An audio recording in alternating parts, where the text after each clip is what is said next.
Hello everyone, Vera here, and welcome to Dearest Models, where I'll be looking at previous model projects in detail. Anyway, I hope you enjoy the show.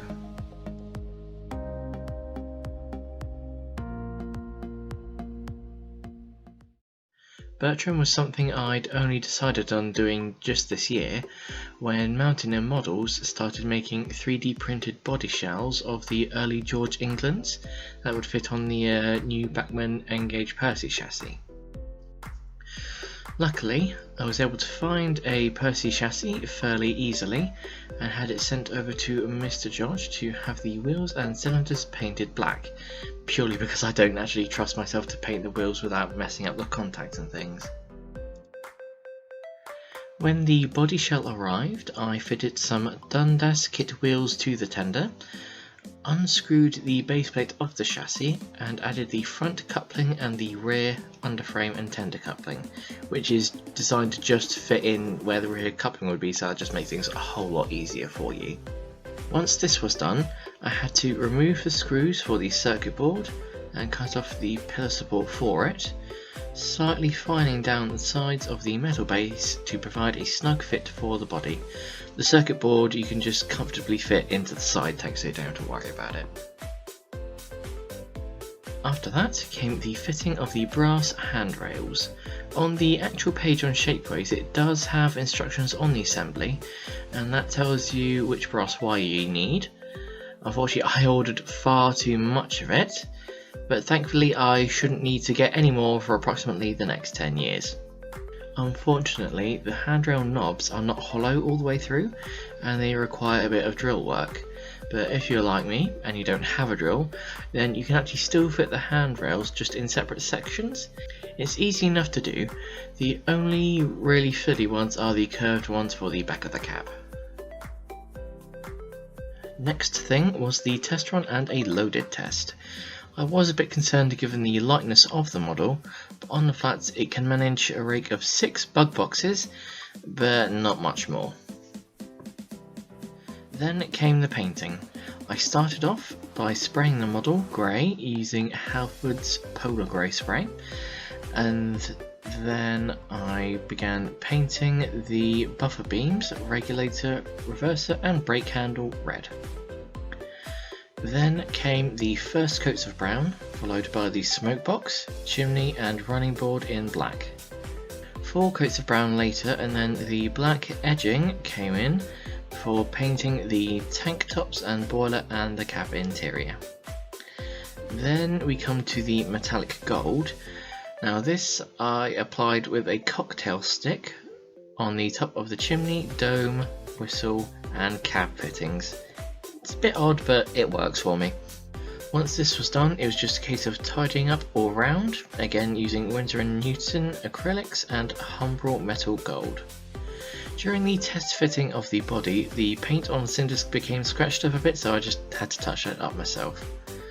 Now, just a tip for painting, start off with your lighter colours like red first, because they're easier to paint over with the darker ones if you spill them over a bit. Once painting was complete, transfers were next, using the usual red lining cut to length with a craft knife, LMS cabside numbers and LNER buffer numbers, all from Fox. Then came the mid-Sodor crests, couplings and lamps, before being sealed in with our good old friend clear lacquer spray. After this I started adding weight to the model. I'd gotten a box of small fishing weights, and using the 2 smaller sizes I cut them in half and placed 6 halves on the tender floor, covering them up with real coal, as well as behind the smoke box, in the dome and in gaps in the tank. If you do this, just make sure you leave enough space for the circuit board to still stay in there, otherwise you're just going to have trouble. Once the nameplates arrived from Narrow Planet, they were quickly attached. Something of note is that I decided on the official name being the Warrior, similar to the Prince and the Princess, with Bertram, or just Bert, being his nickname. And you may or may not know this, but there is actually an example of this on the real Small Englands, that being Palmerston, who crews apparently call Eric purely because it's quicker. Fun fact of the day for you. After the nameplates, I decided to change out the livery slightly and added inverted curves to the corners. The only reason I didn't add them before is purely because I'd run out. And the corners were easy enough to add. I just put them over top of the pre-existing transfers and then painted over the corners. Another coat of lacquer and some Hardy's crew figures later, and Bertram is done. Now some fun facts for you all. Firstly, into headcanon territory.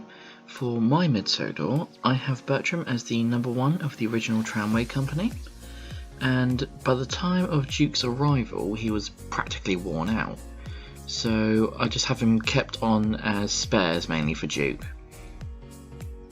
He has mid-Sodor branding because I didn't want to have to design a new crest for just one logo, so don't at me. Secondly, the crew have a bit of a story to them as well. When I initially fitted them, I was somewhat concerned because of how tall they seemed compared to pictures of the real early England, but as my friend Rebecca pointed out, people were shorter back then, and she even came up with names for them, Hercules and Big Mac, as a Tugs in-joke and a comment on their stature. And lastly, the Audrey Extravaganza weekend on the Tugs Inn took place during the making of this video, and of course, like most people, I took various models with me, including Bertram, Jennings and some bug boxes. It was honestly just such a treat to meet so many old friends face to face and even make a few new ones, even if the big group shot was completely not a chaos, but we won't go into that today. Anyway, on the Saturday, the operators of Ulfstead Road were very kind and let me take pictures next to Audrey's own Rheneas and Jennings. Just for those curious, the Rheneas you see here, that belongs to STL or TTL, so that's not mine. Afterwards, however, my friends Rebecca and Makker got the chance to have a look themselves and very kindly took some pictures of my models on the layout itself. This was just an absolute dream come true, and I genuinely have to pinch myself that it actually happened. Just I love them.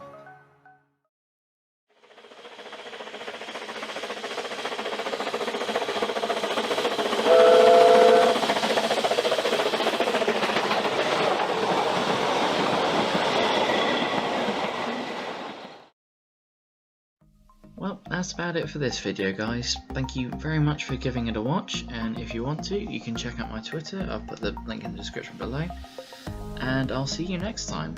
Bye!